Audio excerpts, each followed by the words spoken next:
Here's the top five side hustles to start in 2026. Let's get into it. Hey family, welcome back to the channel. It's Jared Naidu, as known as Capital GBT on this channel. So today we're going to talk through the top five side hustles to start in 2026. So the number one thing I would recommend people going into side hustles, and if you don't have the skills, go and learn the skills, is starting a digital marketing agency, right? Or social media management fee, because there's so many different businesses up and coming every single day, and people need marketing. So whether that's your local coffee shop, whether that's someone that's on a bigger scale, but everybody needs marketing, and you could learn on the job, or then in other aspects do courses and upskill yourself in that and potentially get a job in digital marketing. If you want a full-on tutorial on how to start a digital marketing company in South Africa, comment down below and I'll do a full-on video on that as I've done previously when I was in Durban. The second thing is online teaching. Now, a lot of people are making a ton of money doing online teaching, and that the way to start doing that is the best way I would say is do a TEFL course, right?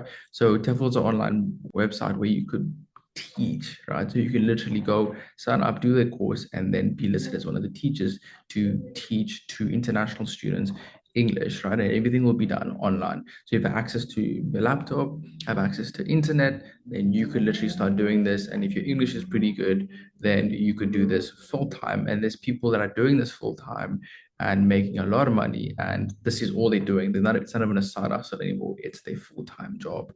Now, the next thing you can do is this requires something, and this requires a car, right? So, or in other aspects, it requires a driver's license. Now, if you have a driver's license and have a car, then you could start doing Uber, Bolt, in driver. And that's a really good side hustle. Once you're done with your 9 to 5 or done studying or been done with campus, go drive whether an hour, whether it's like 3 hours.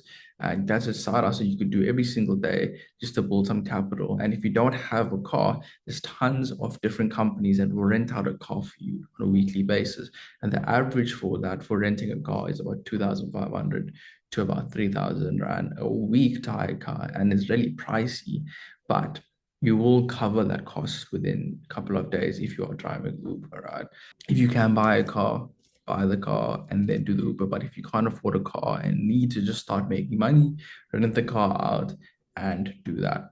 The third thing is going back to the OG days, and it's trading, right? Not necessarily trading Forex, but it's flipping, buying and selling things. It's going to your local markets, going to your Facebook marketplace, and then basically picking up items for cheap and refurbishing them and selling them for more. It can teach you a lot about negotiating, and you may lose in the process as you buy a bad item, but in the long run, if you do it well and you stick to items that you know, for example, if you are playing cricket, right? If you're a cricket player and you know bats go for a certain amount or pads go for a certain amount, then you're kind of an expert in that field and buy those things. But don't go and buy something that's in tennis which you have no idea what it is. You know, buy items that you know that you've already researched. When you are buying these items, go search them up online and be like, what's the price, the average price, so that you can buy it a bit cheaper and sell it slightly a bit more. Now, the fifth thing is events planning. Now, if you're really good at events, you're really good at deco, all this different stuff, or really good at knowing things and planning, right? Events planning is the best, right? Because if you could just build different connections with venues, with suppliers, with chefs or caterers. If you build a big enough network, you could literally just be the middleman and just plan and put everything together for these people. So it requires little capital. Or you can go the other aspect of being the deco person, right? So this will require a bit of capital, right? Initial capital to start your business, to buy the different backdrops, etc. But once you have it up and going, you could do matric dances, you could do birthday parties, you could do weddings or bridal showers, and that could take you on and you can continue reinvesting money into the business. This is the top five side hustles that I say that you could start in 2026, and you could start even now and launch that company in 2026. And yeah, guys, make sure you like, you subscribe, leave a comment down below if this helped you.